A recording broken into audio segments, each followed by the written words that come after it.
Greetings, friends, and welcome to another ministry here on YouTube of the Victory Hour. Victory Hour is brought to you by the Lord's people at Clayville Assembly. We are a Calvinist, separatist assembly. We don't follow John Calvin.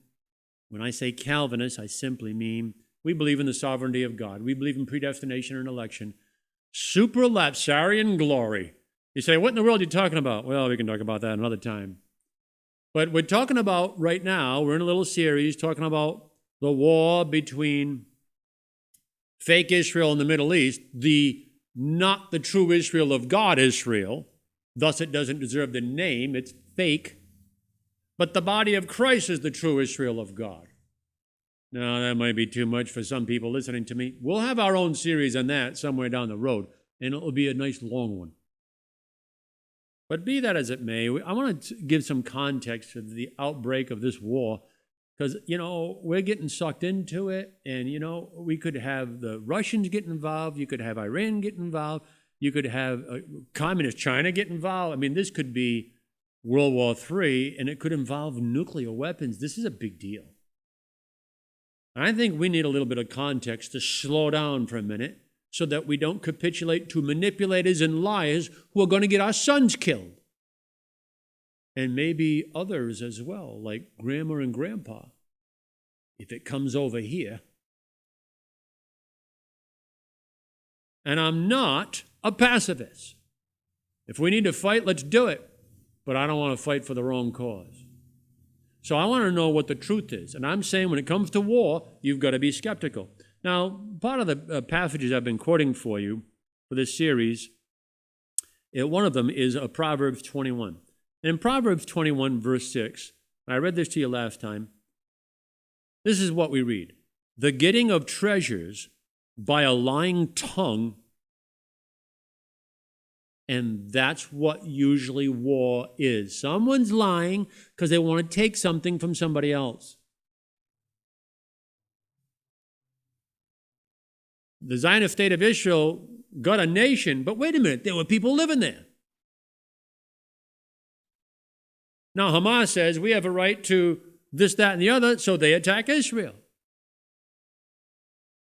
And then the communist Chinese says, well, we need to get Taiwan. We got a right to it. And this is like the history of the world. This is how nations came to be. Look, they're always going to lie. Not that everybody lies equally or at all times, but this is the general trajectory of warfare. So be skeptical. We need to have things proven to us. And when it comes to Israel, fake Israel, we got to make sure they're telling us the truth. We know Hamas will lie through their teeth, but don't think that's beyond the scope of possibility for Benjamin Netanyahu and his kind. Oh, his kind, that's racism. Oh, stop it. Anybody that's going into war for nefarious reasons, they're his kind. Anybody that's trying to get world opinion on their side when they're going to enter into war, well, guess what? They all end up falling into that category because they're human beings. So enough of the crybaby, fake anti-Semitism charges. I don't care to hear it. Just want to speak the truth. And the truth is, these principles apply to everybody. That's what I'm telling you. So we've got to be careful. We are playing with fire. So in Proverbs 21:6, the getting of treasure, it's almost like saying the purpose of war. The getting of treasures by a lying tongue is a vanity, it's foolishness and vain, tossed to and fro of them that seek death. In other words, when you lie to steal from someone else in war, God's going to take you to task for that. Those people who lie to gain treasures are seeking death from God, is what we're being told. They will have to answer to the judge of all the universe. Right now, we got to deal with the real world terms of what's happening. The Lord will judge in his own good time, but we've got to deal with today and tomorrow, right? Well, that's what I'm trying to help us with here. A little context.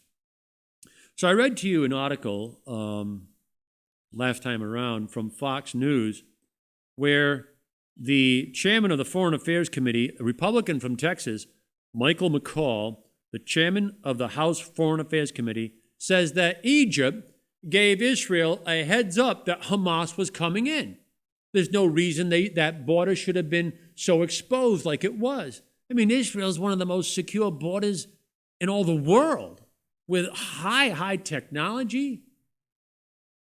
They've got that dome for rockets over them. They've got cameras everywhere. They've got underground cement things to keep people from tunneling. I mean, it's really top of the line. I wish we could do, like, I want to emulate fake Zionist Israel in one sense.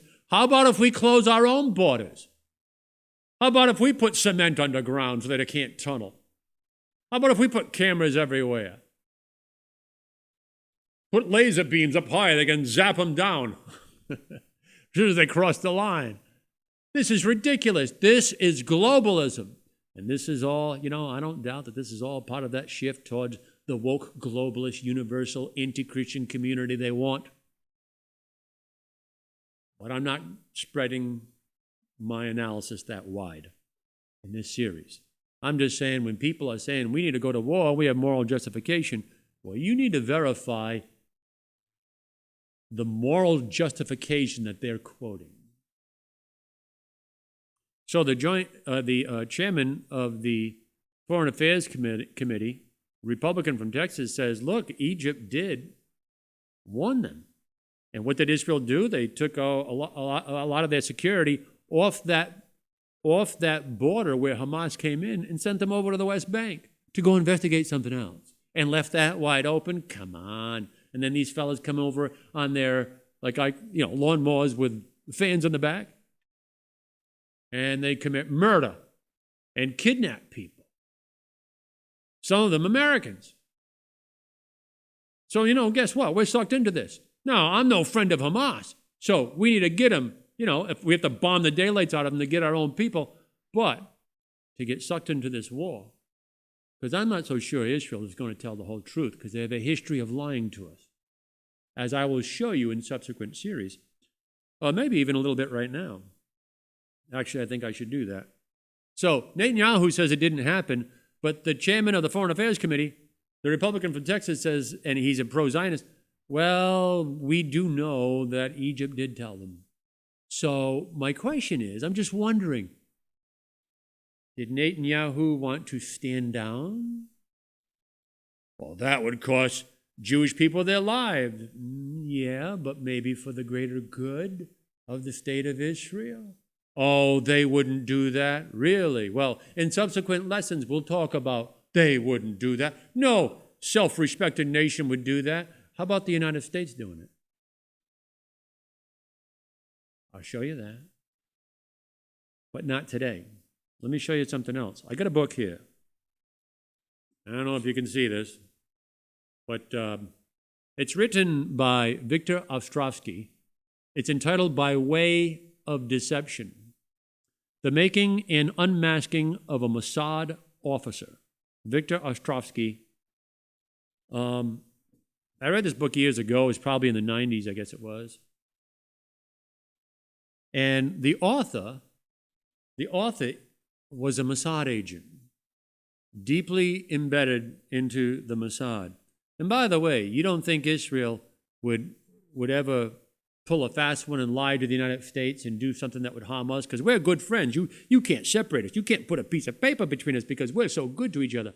Really? Then why did they shoot up the USS Liberty? And lie about it, and continue to lie about it to this day. If you don't know what I'm talking about, just go Google the USS Liberty and begin to read it. And you got to search, because there's an established sanitized version. Oh, we were confused, and we didn't realize what we were doing, and we shot that ship up. Oh, we're sorry, but we didn't really mean it, so it was just a mistake, friendly fire. Yeah, no, I don't think so. Go find out from the people that were commanding the USS Liberty. Now, you see, if you're going to lie to us like that, and then you tell us another story that's going to require our son to die, I'm sorry, I'm not going to be lied to. Well, it's more than twice, but based on what I've talked about so far, a second time, I'm sorry, I'm not inclined to believe you unless you prove it. We shouldn't play the role of a fool,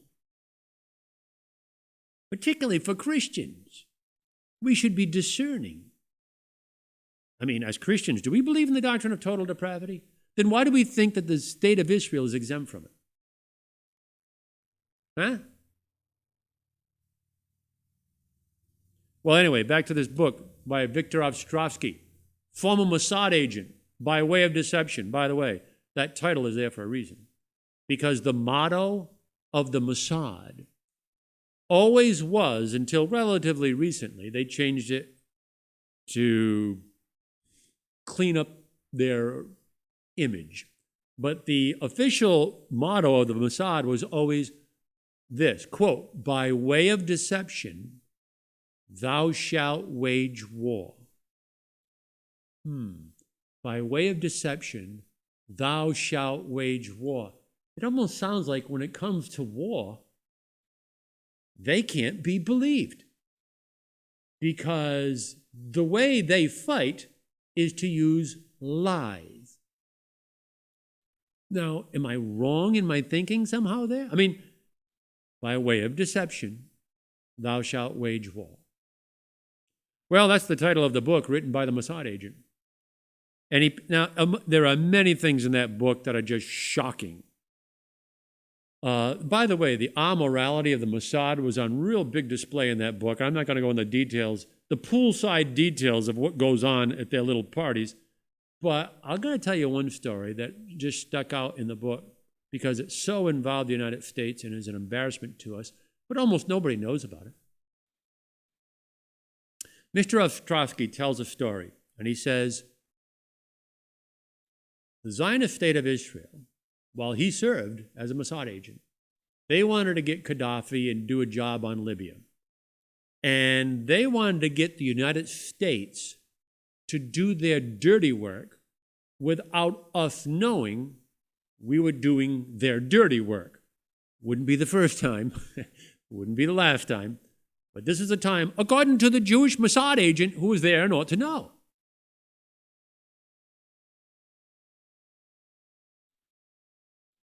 And so he tells us what they did was this. The Mossad took a raft, one of those inflatable rafts, right? They put a little motor on it. I don't know if they rode it or had a motor. Well, they had to have a motor for a while, probably rode it in when they got close. But they had a small clique of Mossad commandos, and they were going into Libya at night, middle of night, under the cover of darkness, and they came into Tripoli, and it was an extremely dangerous mission for them, obviously. This is enemy territory, and they're just a little group of them. And they somehow manipulated to get an apartment rented, probably some Mossad agent that was posing as someone who wasn't Jewish but belonged in Libya.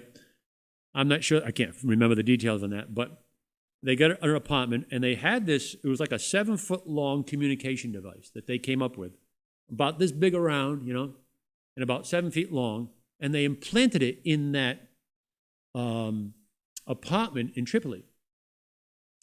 And it was going to send out signals. They were fake signals that Israel was designing. Now, what happened was Israel broke the secret frequency code that the Libyans used to transmit secret messages to each other. And Libya didn't know that the Israelis, the Mossad, had broken that code. And the Mossad knew they don't know we've broken it yet. So this is an opportunity. So what they said, they came up with this plan. So they went in there with this device, and it was going to transmit on that secret frequency. And